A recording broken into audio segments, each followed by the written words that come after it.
sida ay sheegayaan baaritaano hordhaca oo laga helay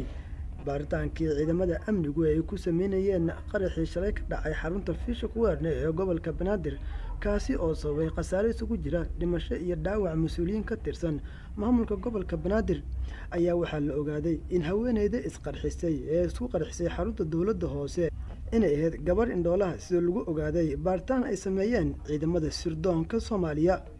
gabadhani waxay u qaabilsaneed sida la sheegay dowladda hoose arrimaha dadka baahiyaha gaarka qaba waxaana gabadha la socotay sida la rumaysan yahay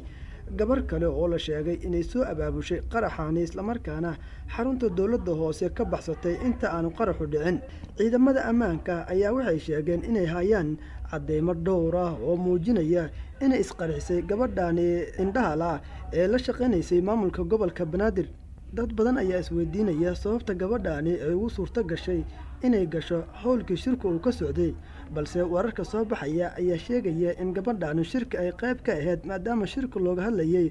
tubaha maamulka gobolka Banaadir u degsan. waxaa la rumaysan yahay in gabadha baxsatay ee qaraxani gabadha ku soo xirtay isla markaana ay isla ogaayeen.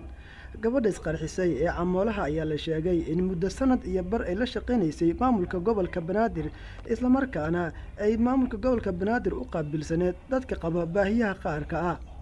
ciidamada ammaanka ayaa sheegay inay weli ku raad joogaan gabadhii kale ee ka baxsatay xarunta gobolka Banaadir qaraxu intaanu dhicin taasi oo la socotay gabadha isla markaana wejigeeda la hayo oo ay qabteen kaamirooyinka.